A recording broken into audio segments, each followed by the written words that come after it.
My name is Anton, 37 years old, and I built my life from scratch as a software developer in Boston. Growing up with a manipulative older brother like Marcus wasn't easy, but I persevered. Somehow, I became the family ATM, the responsible one who bails everyone out when they're in trouble. When Marcus demanded $18,000 for his son's college expenses, I never expected it would lead to overhearing a conversation that would change everything. If you're watching this and have ever been treated like your family's personal bank account, drop a comment about where you're watching from and hit subscribe. Trust me, you'll want to see how I finally stood up to my brother's entitlement. To understand why that $18,000 demand hit me so hard, you need to know a bit about my family. We grew up in a middle-class neighborhood in Connecticut. Nothing fancy, but we had what we needed. My father Joseph worked as a factory manager for 30 years, providing us with stability but not much emotional support. From early on, it was clear Marcus was his favorite. My mother Evelyn was the balance in our home, making sure I wasn't completely overlooked, but she passed away when I was 15. After that, the favoritism became even more obvious. Marcus is 4 years older than me, and growing up he was the charming one.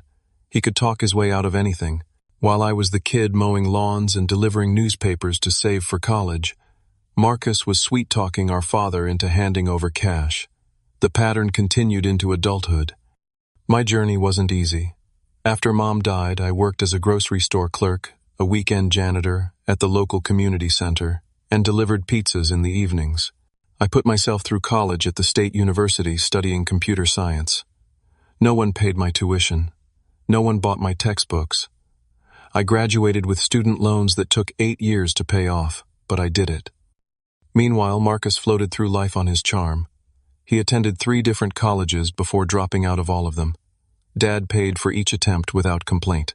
Marcus landed jobs through connections, not qualifications, and usually lost them within months. Yet somehow he always landed on his feet. 10 years ago, he married Lauren, whose parents had money. They bought him into their business, set the couple up in a nice house, and Marcus started driving a luxury car. They had Brandon shortly after.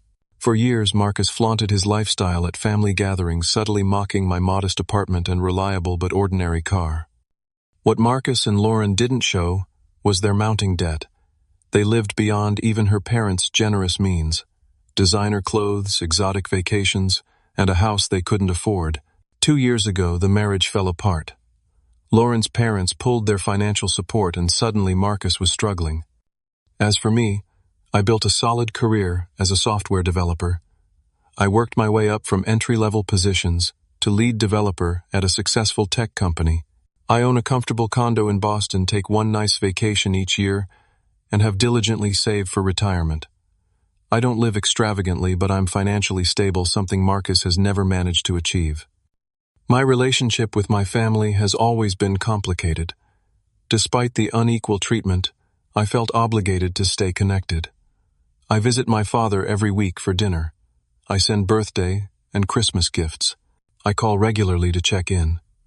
But over the past 2 years since Marcus's divorce, the dynamic shifted. The requests started small. Dad needed help with a home repair.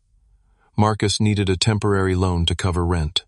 I helped because that's what family does, right? But the requests increased in frequency and amount. Marcus borrowed $2,000 for car repairs, but showed up to the next family gathering with expensive new golf clubs. Dad asked for help with medical bills, then took a Caribbean cruise. Still, I convinced myself they needed me, that helping them was the right thing to do. Looking back, I can see I was being manipulated. They knew exactly which buttons to push family loyalty guilt over my relative success, the ghost of my mother who always encouraged us to take care of each other. But I was reaching my breaking point. Then came the phone call that would eventually change everything. Marcus called on a Tuesday morning while I was preparing for an important work meeting. "Anton, we need to talk," he said, his voice carrying that familiar tone that meant he wanted something. "It's about Brandon's future. Can you meet me at Riverside Coffee tomorrow at noon?" I almost said no. I had a deadline approaching. But 15 years of conditioning is hard to break. Fine, I agreed. But I only have an hour. I had no idea that meeting would be the beginning of the end of my role as the family bank. The next day, I arrived at Riverside Coffee 5 minutes early. The small cafe was busy with the lunch crowd, a mix of business people and college students from the nearby university. I found a table in the corner and ordered a black coffee, my mind still half focused on the project I'd left at the office. Marcus arrived 15 minutes late, not bothering to apologize. He looked good on the surface, designer sunglasses, expensive watch, hair, perfectly styled, but I noticed the fraying edges of his collar and the scuff marks on his shoes, little signs that his facade was cracking.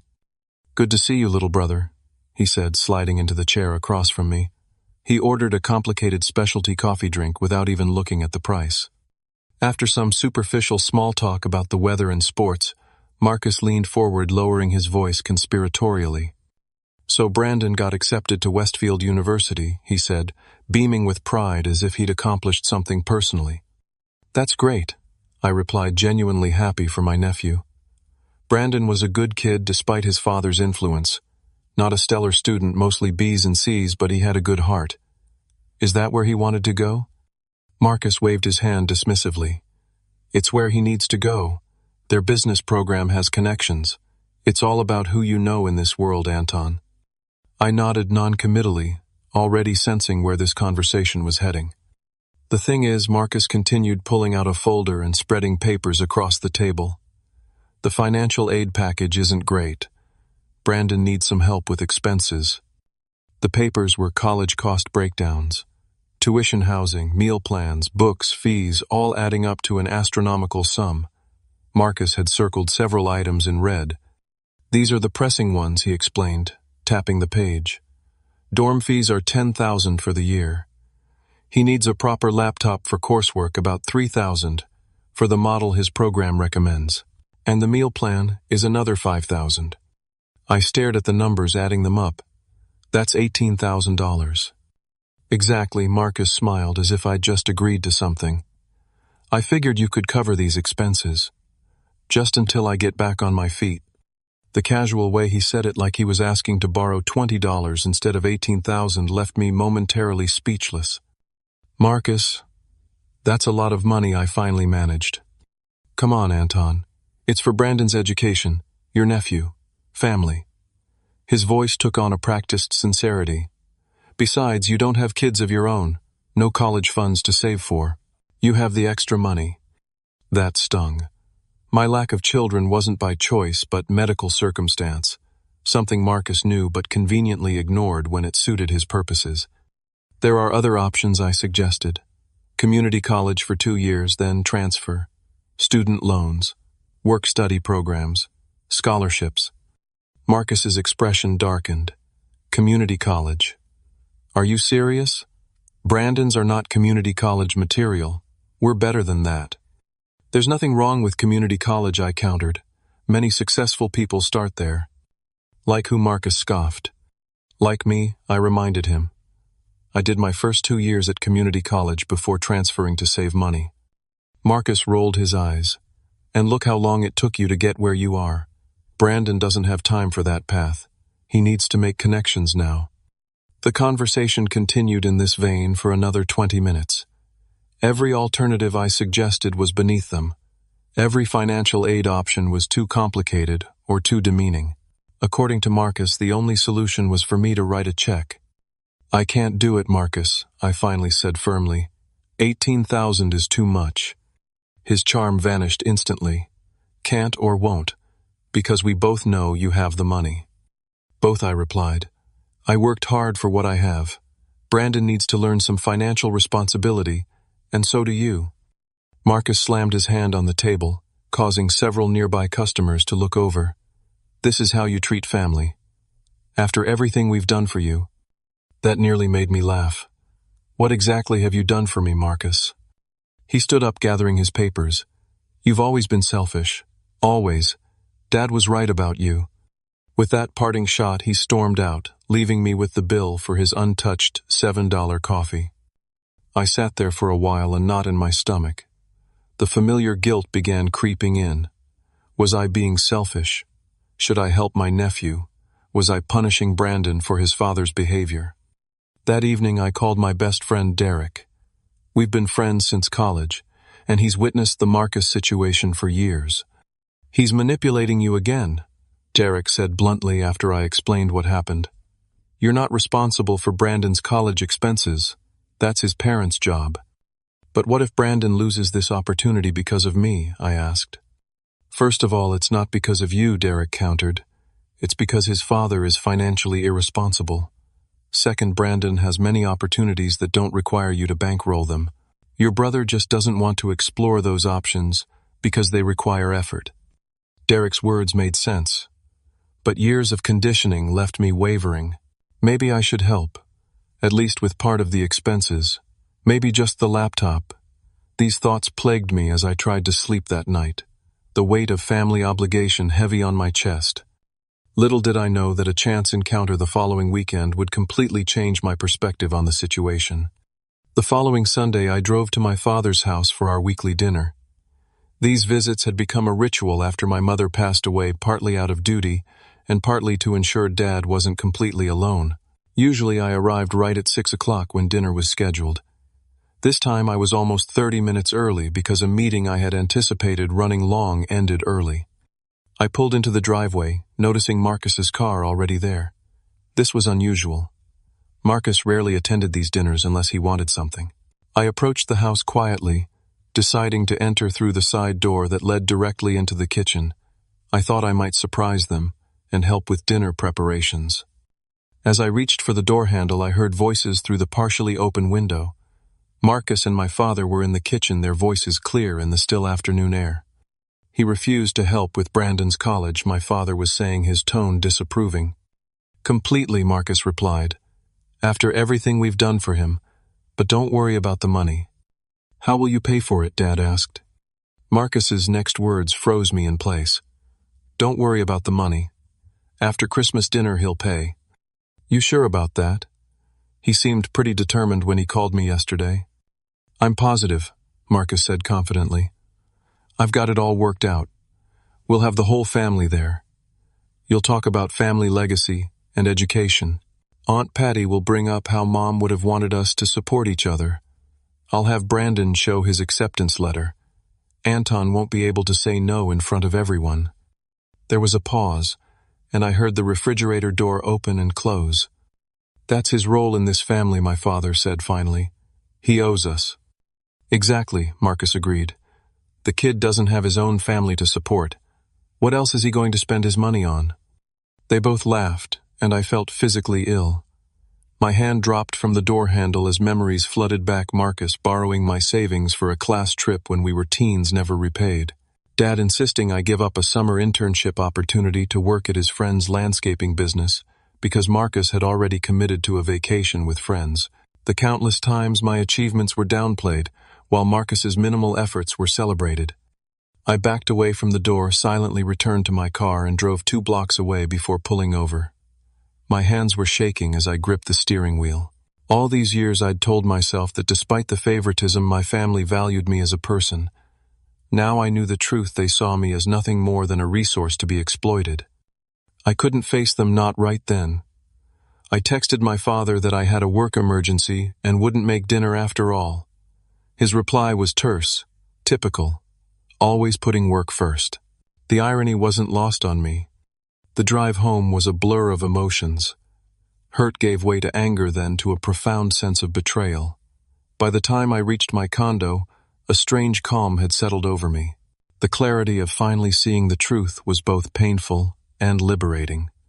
I called my Aunt Patricia, my mother's sister, who lived in Oregon. We weren't particularly close, but she had always been kind to me, and more importantly, she was removed from the immediate family dynamics.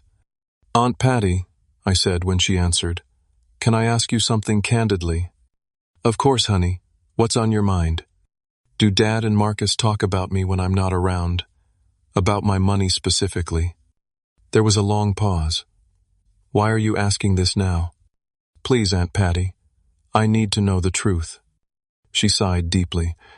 Anton, I've wanted to say something for years, but it wasn't my place. Your father and brother, they take advantage of your generosity. They always have. How long has this been going on? As long as I can remember, she admitted. Even when your mother was alive, she worried about how they treated you. After she passed, it got worse. Last Thanksgiving, your father was bragging to your uncle about how you paid for his new roof, but then I overheard him tell Marcus it was easy to get the money. Because, and I quote, Anton can't say no if you mention what your mother would have wanted. Each word felt like a physical blow. They're planning to ambush me at Christmas dinner about paying for Brandon's college. That doesn't surprise me, Aunt Patty said sadly. Anton, it's time you stood up for yourself. Your mother never wanted you to be their personal bank account. She wanted you to be respected. After we hung up, I sat in my darkened living room for hours, processing everything. The Christmas dinner was 3 weeks away. They were expecting me to cave under public pressure to write a check just to avoid a scene. For the first time, I saw with perfect clarity that this pattern would never end. There would always be another expense, another emergency, another reason why I owed them. The only way to stop it was to break the cycle completely. As the night deepened, something shifted inside me. The weight of obligation I'd carried for decades began to lift. By morning, I had made my decision. Christmas dinner would indeed be memorable this year, but not in the way Marcus and my father expected. I was done being the family ATM. The next morning, I called into work and took a personal day. This situation required my full attention. For too long, I'd been reactive with my family, responding to their demands rather than setting my own boundaries. That ended now. First, I called Dr. Rivera, the therapist I had seen briefly, after a stressful project last year. She had availability that afternoon, and I grabbed the slot. Then I sat down at my computer and began researching Westfield University and their scholarship opportunities. What I discovered was interesting. They had several merit scholarships that Brandon might qualify for, plus financial aid options that hadn't been explored. Even more revealing was my discovery about community college transfer programs. The local community college had a guaranteed transfer agreement with Westfield if students maintained a 3.0 GPA. Brandon could complete his first 2 years at a fraction of the cost, then transfer seamlessly into the program his father was so fixated on. I wondered if Brandon even knew about these options. In all our family interactions, Brandon and I rarely had one-on-one conversations. He was always under Marcus's watchful eye. I decided it was time to change that. I found Brandon's number in my contacts list and texted him directly. Hey Brandon, it's Uncle Anton. I'd like to talk to you about college. Can we grab lunch tomorrow? Just the two of us. His response came surprisingly quickly. Sure, Uncle Anton. That would be cool. We arranged to meet at a burger place near his high school the following day. With that plan in motion, I turned my attention back to the broader issue. Dr. Rivera's office was a calm space with soft lighting and comfortable furniture.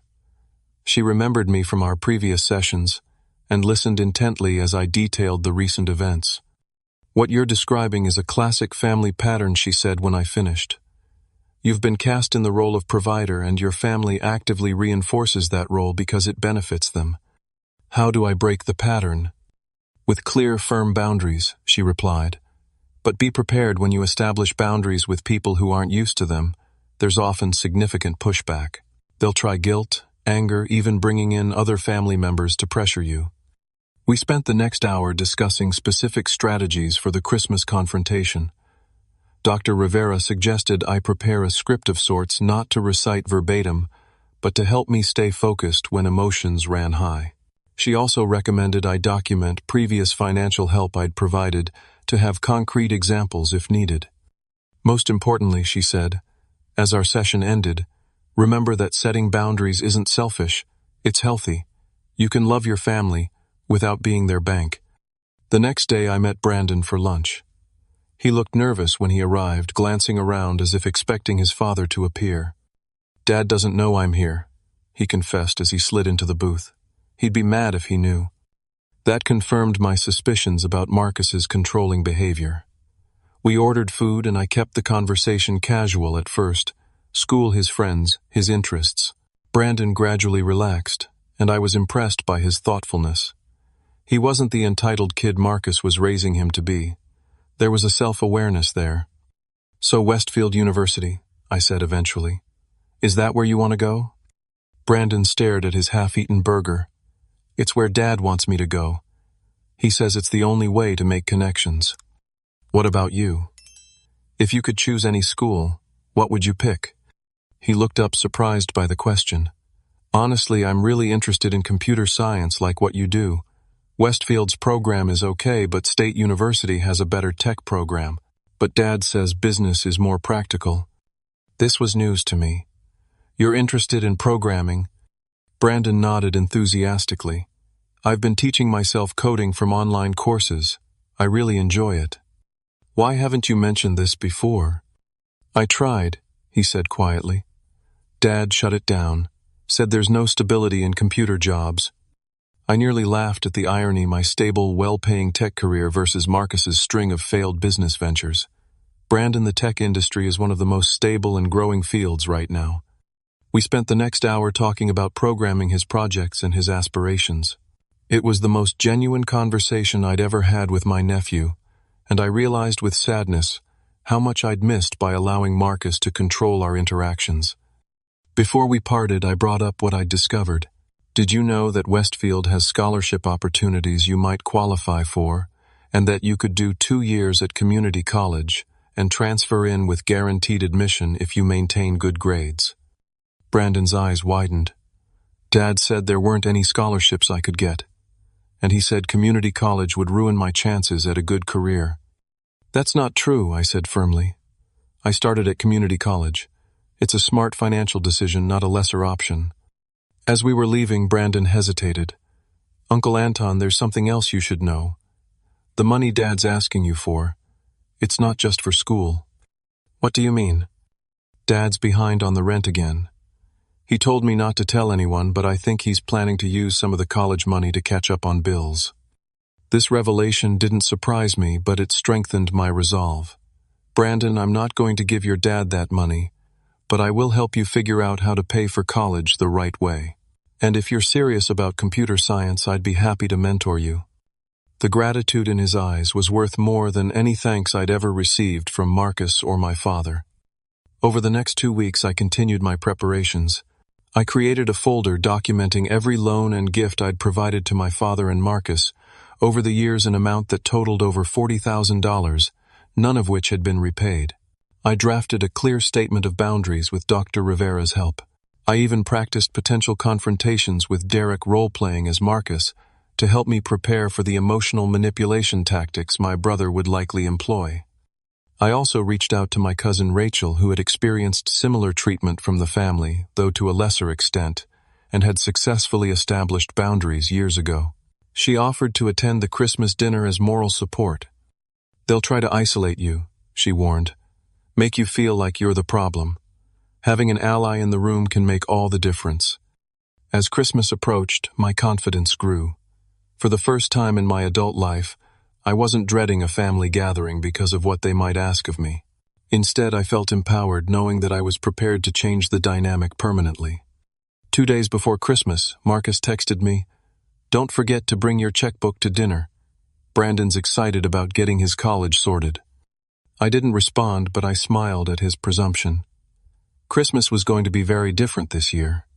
The day before Christmas brought a flurry of last-minute preparations and pointed communications from my family. My father called in the morning, his message thinly veiled. "We're looking forward to tomorrow," he said. "It's going to be a special day for the family. Brandon has some big news to share." "I'm sure he does," I replied neutrally. Family support is important. At times like these, Dad continued, his voice taking on that familiar lecturing tone. "Your mother always believed in investing in the next generation." The manipulation was so transparent now that I'd learned to recognize it. "I'll see you tomorrow, Dad," I said, ending the call before he could continue. Around noon, I drove to Brandon's house, knowing Marcus would be at his part-time retail job. I had a folder of information for Brandon's scholarship applications, community college transfer guides, and financial aid forms. But most importantly, I had news. Brandon answered the door, looking surprised to see me. "Uncle Anton, Dad's not here." "I know," I replied. "I came to see you." We sat at the kitchen table and I placed the folder in front of him. "I've been doing some research, Brandon. Did you know that State University has an early admission program for computer science students, and they offer merit scholarships based on coding projects, not just grades. His eyes widened as he flipped through the materials. These scholarships would cover almost everything. Exactly. And there's something else. I pulled out a printout of an email I'd received that morning. I reached out to a colleague who teaches in their CS department. He reviewed that game engine you built and was impressed. He wants you to apply and submit it as your project sample. Brandon stared at the email, then at me.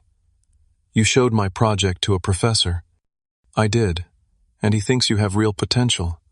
For a moment, Brandon looked overwhelmed. Then his expression clouded. Dad will never go for this, he said on Westfield. Brandon, you're 17. In less than a year, you'll be an adult making your own decisions. Your father doesn't get the final say in your future. You don't understand, he said quietly. The situation with Dad is complicated. What do you mean? Brandon hesitated, then seemed to make a decision. He went to his room and returned with a shoebox. Inside were letters, college financial aid letters addressed to him. These came months ago. Dad intercepted them and told me we didn't qualify for anything. He handed me one from State University. This one offers a half-tuition scholarship for their computer science program. I only found these last week hidden in Dad's closet. I felt a surge of anger as I read the letter. Brandon had options, good ones that Marcus had deliberately hidden from him. There's more, Brandon continued. Remember when Grandpa gave me that $5,000 savings bond for college when I was 10? Dad cashed it out last year. He said it was for college applications, but I know we didn't spend that much. And Mom's parents set up a small college fund before they passed. That's gone too. The picture was becoming clearer. Marcus wasn't just trying to get me to pay for Brandon's education. He had already misappropriated funds specifically designated for that purpose. Brandon, this ends now, I said firmly. Tonight we're going to fill out these scholarship applications together, and I'm going to help you open a bank account tomorrow that only you can access. We spent the next 3 hours completing applications. Brandon was bright and capable, asking thoughtful questions about the process. I could see the programmer's mind in how he approached problems, methodically breaking them down into manageable parts. As we finished the last application, Brandon's phone buzzed repeatedly. Text messages from Marcus demanding to know where he was. I checked my watch. Marcus must have gotten off work early. Tell him you're with me, I suggested. We're just finishing up. Brandon texted his father, and the response was immediate, a phone call. I could hear Marcus yelling through the speaker. Brandon put it on speakerphone. What the hell are you doing with Anton? I told you to stay away from him until after Christmas. We're just hanging out, Dad. Brandon replied, his voice smaller than it had been all afternoon. Get home now. We need to talk about tomorrow.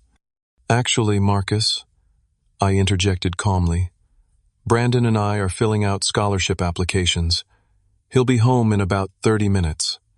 There was a moment of silence before Marcus spoke again, his voice artificially controlled. Anton, I thought we agreed that I would handle Brandon's college plans.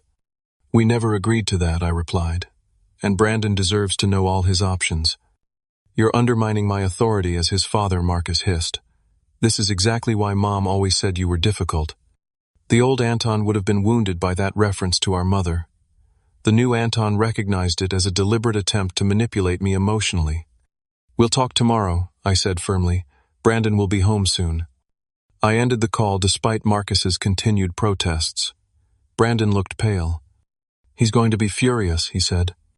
Let him be, I replied. You haven't done anything wrong by exploring your options. I drove Brandon home, and as expected, Marcus was waiting on the front porch, his expression thunderous. I didn't get out of the car, simply waited until Brandon was safely inside before driving away. Marcus's glare followed me down the street. That evening I received a series of increasingly hostile texts from both Marcus and my father. Accusations of interfering, of trying to turn Brandon against his father, of disrespecting family hierarchy. I didn't respond to any of them. Instead, I reviewed my boundary document one last time and packed the folder of financial records I'd compiled. I laid out my clothes for the next day and tried to get some sleep, though rest was elusive. Christmas morning dawned clear and cold. I felt a strange sense of peace as I prepared for the day ahead. For the first time in my adult life, I was approaching a family gathering, not as someone to be used, but as someone with agency and self-respect. Whatever happened at dinner, I knew things would never be the same again, and I was ready. Christmas Day arrived with a crisp winter chill and clear blue skies. I dressed carefully in a navy sweater and gray slacks, casual but put together.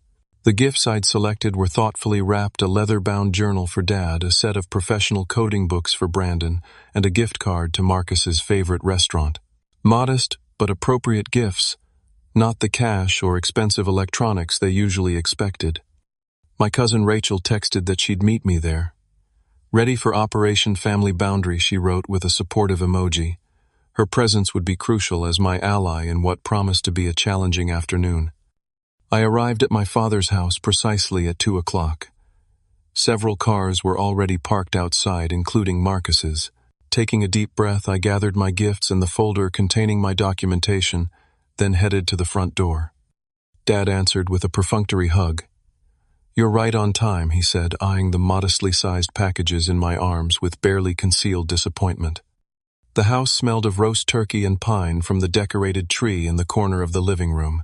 Family members milled about my Aunt Sarah and her husband, 2 cousins, and their spouses, Rachel, who gave me an encouraging nod, and Brandon, who stood awkwardly near the fireplace, looking uncomfortable in a dress shirt that seemed too tight. At the collar, Marcus approached immediately, clapping me on the shoulder with forced joviality. "Little brother, Merry Christmas."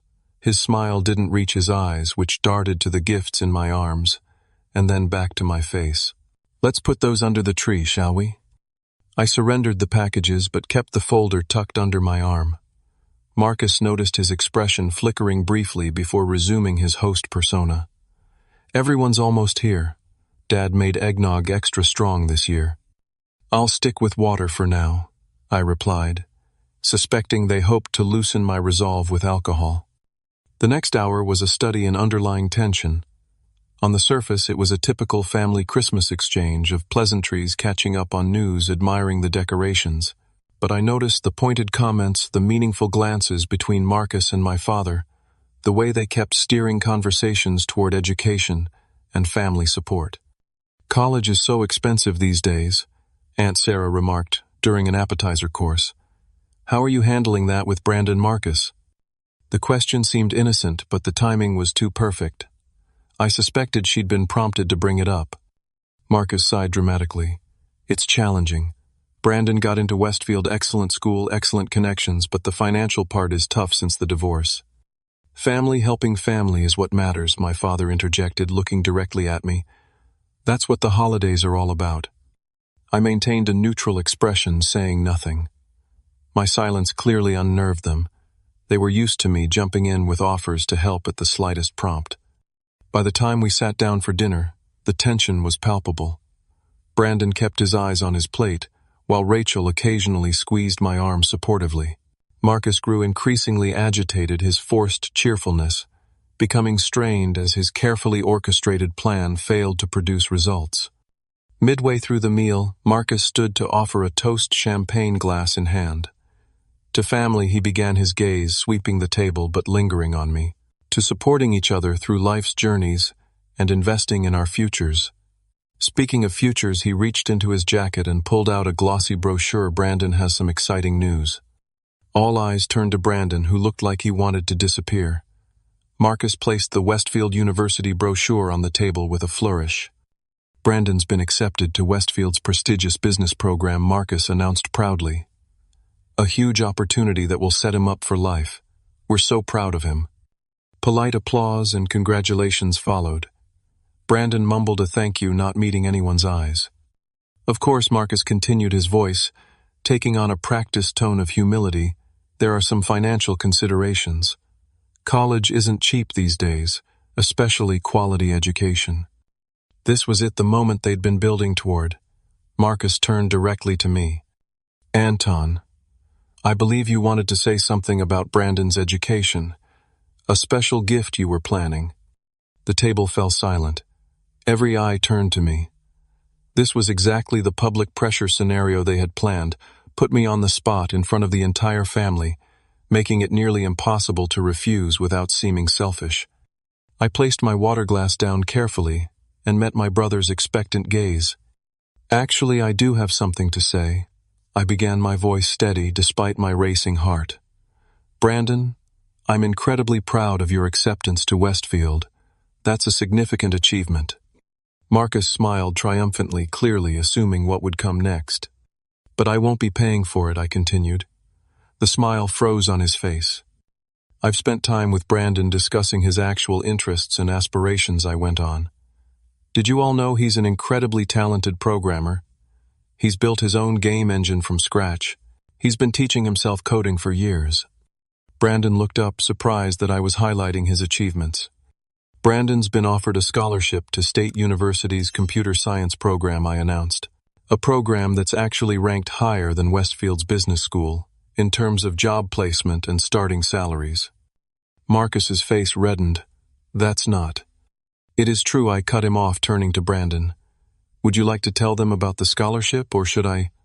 Brandon straightened in his chair, a new confidence in his posture. "It's a half-tuition scholarship," he said, his voice gaining strength as he spoke. "Based on a coding project I submitted. And there's a guaranteed internship component in the junior year." The table erupted in confused congratulations, family members looking between Marcus and Brandon uncertainly.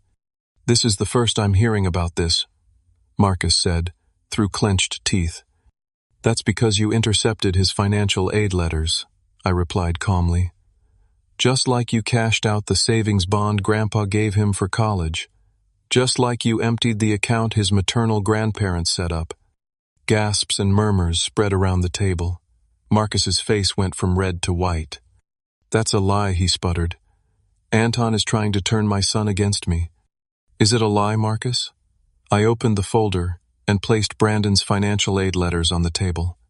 "These were hidden in your closet. Brandon found them last week." My father intervened, his voice sharp. "That's enough, Anton. This is Christmas dinner, not a courtroom. Whatever issues you have with your brother can be discussed privately." "No," I said firmly. "Not this time. For years, both of you have treated me as nothing more than a financial resource. I've given loans that were never repaid, covered expenses that weren't my responsibility, all while being made to feel it was my obligation, because I don't have children of my own." I placed a second document on the table, my itemized list of financial help I'd provided over the years. $43,000. That's how much I've given you too in the past 5 years alone. Not loaned, given, because despite promises to repay that money, never came back. "You're embarrassing yourself," my father said coldly. "This isn't how family behaves." "Actually," Rachel interjected, "this is exactly how healthy families should behave. With honesty and respect, not manipulation and exploitation." Marcus slammed his hand on the table, making the dishes jump. "We're trying to secure my son's future. What kind of uncle refuses to help with his nephew's education? The kind who respects his nephew enough to help him find sustainable solutions rather than quick fixes," I replied. "The kind who wants to mentor him in a field he's passionate about rather than pushing him into a path he doesn't want." I turned to the rest of the family. "Did you know they planned this ambush weeks ago? I overheard them discussing how they would pressure me into paying at Christmas dinner, where I couldn't refuse in front of everyone." Uncomfortable glances were exchanged around the table. My father's jaw tightened. "Your mother would be ashamed of you," he said, his ultimate weapon. I felt a pang, but pushed through it. "No, Dad. Mom would be ashamed of how you've treated me since she died. She wanted us to support each other, not exploit each other." Brandon stood up suddenly. "I want to go to State for computer science," he announced. "I'm sorry, Dad, but I do. I've been afraid to tell you because you never listened to what I want." Marcus looked at his son, as if seeing him for the first time. "You can't be serious. After all I've done to get you into Westfield." "All you've done," I echoed. "You mean hiding his scholarship offer, spending his college savings, planning to use the money you demanded from me to pay your overdue rent." That last revelation caused another ripple of shock around the table. What followed was 20 minutes of chaos. Marcus alternated between rage and desperate attempts to salvage his plan. My father tried to reassert control of the situation through guilt and emotional manipulation. Some family members sided with them out of habit. Others sat in uncomfortable silence. Through it all, I remained calm, addressing each accusation with facts rather than emotion. Brandon found his voice standing his ground about his educational preferences, despite his father's protests. Finally, Marcus resorted to ultimatums. "If you go against me on this, don't expect any further support from me," he told me. "And that goes for the rest of you too," he added, looking around the table at those who had expressed support for my position. "I don't need your support, Marcus," I replied quietly. "I never did. What I needed was your respect, and you've never given that." I stood gathering my folder. "Brandon, my offer stands. I'll help you apply for additional scholarships, mentor you in programming, and if needed, help with reasonable expenses that your scholarships don't cover, provided the money goes directly to the school, not through your father." Marcus's face contorted with fury. "You're trying to steal my son." "No, Marcus. I'm trying to help him become his own man, not a reflection of you." My father pushed back from the table. "I think you should leave Anton." "I agree," I replied, surprisingly calm. "Merry Christmas, everyone." As I headed for the door, Brandon followed me. "Uncle Anton, wait." He hugged me tightly. "Thank you for believing in me." That moment made everything worthwhile. Rachel joined me and we walked out together, leaving behind the remains of a Christmas dinner, and perhaps the unhealthy family dynamic that had defined my life for too long. The days following Christmas were eerily quiet. No angry calls from Marcus, no guilt-tripping texts from my father. The silence was both unsettling and liberating, like the stillness after a violent storm. Rachel checked in regularly, reporting that family opinion was divided. Some relatives thought I had been unnecessarily harsh.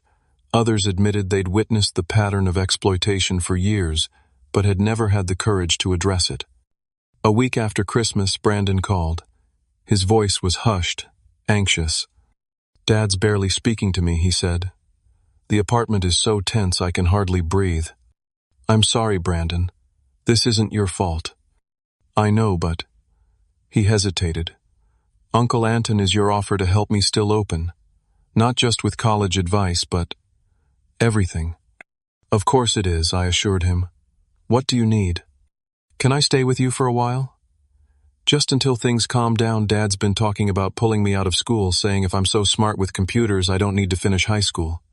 That evening, Brandon arrived at my condo with 2 duffel bags and his laptop. His eyes were red-rimmed, but he seemed relieved to be away from the tension. I set him up in my spare bedroom, and we established a routine. He would finish his senior year at his current school commuting from my place, while working on scholarship applications and coding projects in the evenings. 2 weeks after Christmas, my father finally called. His voice was gruff, reluctant. "Brandon seems to be staying with you," he said. Not quite a question. "Yes, for now. Until things settle down with Marcus." There was a long pause. "You made quite a scene at Christmas." I waited, saying nothing. "Marcus has been struggling since the divorce," he continued, his tone defensive. "More than he lets on." "I understand that, Dad. But it doesn't justify manipulating me or controlling Brandon's future." Another lengthy silence. Then, surprisingly, "Maybe not." It wasn't an apology, but coming from my father, it was significant. "Brandon's a good kid," I said. "Smart, thoughtful. He deserves a chance to pursue what he's passionate about." "Like you did," my father said quietly.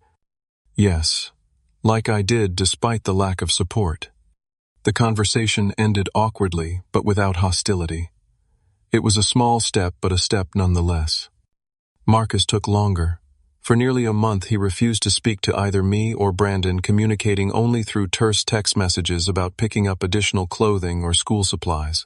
Brandon was hurt by his father's reaction, but also growing in confidence as he worked on his programming projects and received acceptance letters from several universities, including state, with an increased scholarship offer based on his latest work. In late January, Marcus showed up at my door unannounced. He looked tired, the bravado gone from his posture. "Can we talk?" he asked simply. Over coffee at my kitchen table with Brandon at school, Marcus struggled to articulate his position. I wanted the best for him, he insisted. Westfield would have given him connections I never had. Brandon doesn't need your connections, I replied. He needs to develop his own talents. Marcus stared into his coffee. Lauren's parents always said I didn't provide well enough. I wanted to prove them wrong through Brandon. It was the most honest thing my brother had ever shared with me. Brandon isn't your second chance, Marcus. He's his own person. Slowly, painfully, we began rebuilding a relationship based on more honest terms. Marcus agreed to family counseling with Brandon. He took financial management classes at the community center. He even found a better job with more regular hours, though his financial situation remained precarious. By spring, Brandon had decided on State University's computer science program. The scholarship covered 60% of his tuition.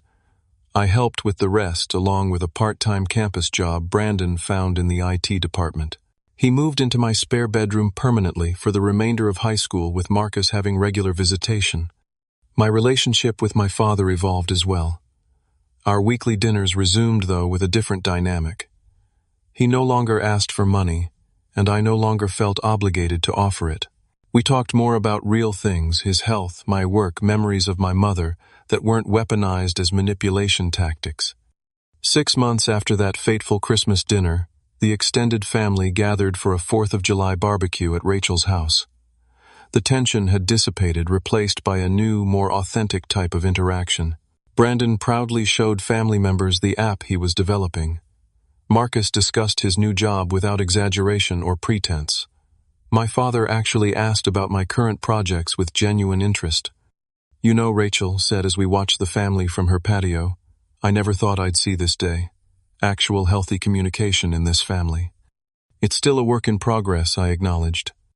But progress is the key word, she pointed out.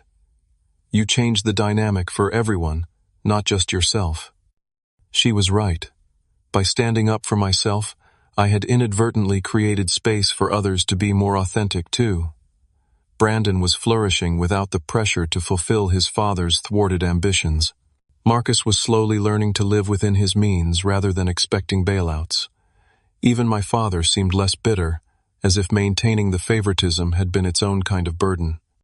As for me, the freedom from financial exploitation allowed me to explore parts of my life I'd neglected. I started dating again, meeting Elise, a graphic designer who respected boundaries and had a healthy relationship with her own family. I took up photography, a hobby I'd abandoned years ago due to time and money constraints. 1 year after the Christmas confrontation, we gathered at my condo for the holiday. It was smaller than my father's house, but comfortably fit our immediate family plus Rachel and her husband. Brandon, now completing his first successful semester at State, helped me prepare dinner. Marcus brought a reasonable bottle of wine he'd actually paid for himself. My father carried in a small ham, his contribution to the meal. The gifts under my tree were modest but thoughtful. No one expected extravagance, and no one was disappointed. We ate and talked and even laughed, the conversation flowing naturally without underlying agendas. After dinner, as Brandon showed my father his latest coding project, Marcus pulled me aside. I never properly thanked you, he said awkwardly. For what? For helping Brandon. For seeing what he needed when I couldn't. He hesitated. And for stopping the pattern I started. It wasn't fair what we were doing to you. Coming from Marcus, this was monumental. We're family, I said. Real support isn't about writing checks. It's about helping each other grow. Later that night, after everyone had left, I sat looking at my Christmas tree, reflecting on the journey of the past year. Sometimes the most loving thing you can do for your family is to stop enabling destructive patterns. That Christmas wasn't the end of my family, just the end of being their ATM. And for the first time in my life, I finally felt like I was truly part of a family instead of just funding one. If you've ever been in a similar situation, struggling to set boundaries with family who see you as a financial resource, I hope my story gives you courage. Have you ever had to stand up to family expectations that weren't fair? Share your experience in the comments below. And if this story resonated with you, please like, subscribe, and share with someone who might need to hear it. Remember, true family support isn't measured in dollars, but in respect and genuine care. Thank you for listening to my journey, and I wish you strength in your own boundary-setting endeavors.